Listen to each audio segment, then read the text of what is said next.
6ই August বুধবার বিকেলে তৃণমূল কংগ্রেসের কর্মী স্বর্গীয় বিকাশ ঘোষের স্মরণ সভার আয়োজন করা হয় পূর্ব বর্ধমান জেলার কাটোয়া 2 নম্বর ব্লকের পলসনা অঞ্চল তৃণমূল কংগ্রেস পলসনা গ্রামের ডাকের গাছতলায়। উপস্থিত ছিলেন পূর্ব বর্ধমান জেলা তৃণমূল কংগ্রেসের সভাপতি তথা কাটোয়ার বিধায়ক রবীন্দ্রনাথ চ্যাটার্জি, কাটোয়া 2 নম্বর ব্লক তৃণমূল কংগ্রেস সভাপতি পিন্টু মণ্ডল, কাটোয়া 2 নম্বর পঞ্চায়েত সমিতির সভানেত্রী শুভ্রা বর্মন, কাটোয়া 2 নম্বর পঞ্চায়েত সমিতির সহ সভাপতি রাজীব চ্যাটার্জি, পূর্ব বর্ধমান জেলা পরিষদের সদস্য সাগর প্রধান, কাটোয়া 2 নম্বর পঞ্চায়েত সমিতির পূর্ত কর্মাধ্যক্ষ গৌতম ঘোষাল, পলসনা অঞ্চল তৃণমূল কংগ্রেসের সভাপতি বীরবল মণ্ডল সহ আরও অন্যান্য নেতৃবৃন্দ। এই সভায় পলসনা অঞ্চলের বহু কর্মী সমর্থকেরা হাজির হয়েছিলেন। বিধায়ক এবং নেতৃত্বদের পক্ষ থেকে শোক সন্তপ্ত পরিবারের প্রতি সমবেদনা জানানো হয় এবং প্রয়াতের আত্মার চিরশান্তি কামনা করা হয়। চিরকালই লড়াই করে বেঁচে আছে। অনেক আগে আমি 1996 সালে বিদায় হয়েছি, তখন তৃণমূল কংগ্রেসের প্রতিষ্ঠাও হয়েছে। আমরা পড়াশোনায় আসতাম, প্রকৃতপক্ষেই রাস্তাঘাট খুবই খারাপ ছিল, এত কাদা হতো যে হাঁটা যেত না, যাওয়া যেত না। সবাই সেদিন অভিযোগও করতো।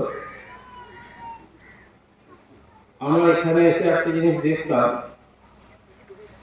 যে আমরা ভোট পেতাম, কিন্তু দলের হয়ে কাজ করার কর্মী যা বলে সেই কর্মীর সংখ্যা হাতে গোনা ছিল, কয়েকজন মাত্র কর্মী যারা কাজ করতেন। কিন্তু যে কোনো নির্বাচনে 5-7 দিন আগে থেকে সবাই সব কাজ ফেলে দিয়ে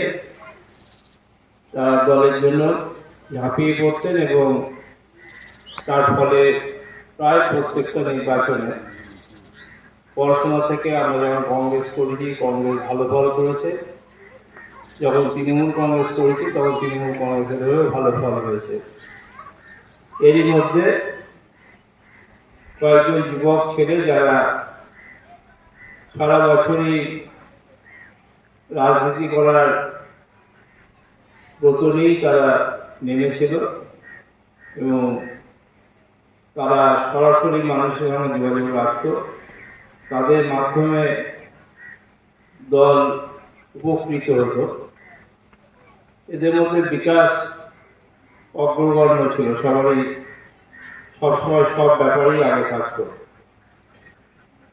আমরা দেখেছি যে রাজনীতিতে উত্থান পতন আছে, অনেক রকমের সময় আমাদের গেছে, কিন্তু বিকাশ কোনোদিনই আমাদের ছেড়ে যায়, সব সময় আমাদের সঙ্গে থাকতো। স্বভাবতই এরকম একজন কর্মীর মৃত্যু আমাদের আত্মীয় হারা করে। এই ধরনের একজন কর্মীর মৃত্যু প্রকৃতপক্ষে দলকে অনেকটা শূন্যতার মধ্যে ফেলে দেয়, কিন্তু যেটা বাস্তব সেটাকে তো আমরা কেউ অস্বীকার করতে পারি না। স্বভাবতই বিকাশের মৃত্যু আমাদের ক্ষতি করলেও আমরা চাই তার শান্তি কামনা করি এবং তার পরিবারবর্গকে সমবেদনা জানাই এবং আশা করব বিকাশ যেখানে আছে সমস্ত সময়টা শান্তিতেই থাকবে। নমস্কার। আজকে কোথায় কার স্মরণসভা হলো, কি কোথায় হলো?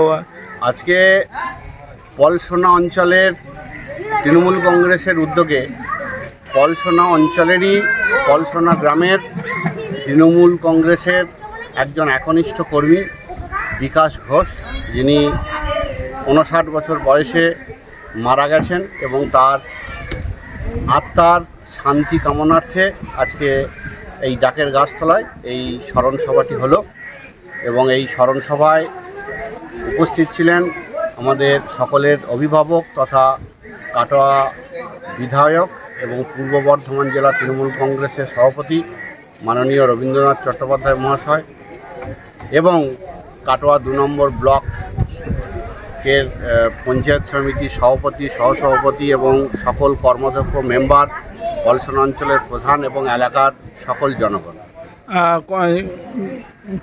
কত তারিখে মারা গেছে কি মাসে? মারা গেছে এই দিন 20-25 হবে। এবং বিকাশ দা তো একজন খুব ভালো মনের মানুষ ছিলেন এবং ওনার ছিল অপরিসীম ধৈর্য এবং প্রত্যেক মানুষের ডাকে উনি সাড়া দিতেন। এবং বিকাশ দাকে হারিয়ে আমরা একজন রত্নকে হারিয়েছি, একজন গ্রামের আমাদের পলসনা অঞ্চলের সম্পদকে হারিয়েছি। এবং সেই কারণেই এই স্মরণসভা, এবং আমরা এই স্মরণসভার মধ্য দিয়ে তার আত্মার চির শান্তি কামনা করছি। পরিবারটা কি পাশের দল সবসময় থাকবে? পরিবারের পাশে তো দল থাকবেই। বিকাশ দা তার জন্ম থেকে মৃত্যুর আগের দিন পর্যন্ত দলের পাশে ছিল এবং আমরা বা আমাদের তৃণমূল কংগ্রেসের এই পরিবারের দায়িত্ব আজীবন বিকাশ দার পরিবারের পাশে থাকা, এবং সেটা আমরা অঙ্গীকারবদ্ধ এবং আমরা নিশ্চিত থাকব। আপনার নাম পরিচয়? আমার নাম বীরবল মণ্ডল, আমি পলসনা অঞ্চল তৃণমূল কংগ্রেসের সভাপতি। কাটোয়া থেকে রাহুল রায়ের রিপোর্ট, সোজা কথা নিউজ, পূর্ব বর্ধমান।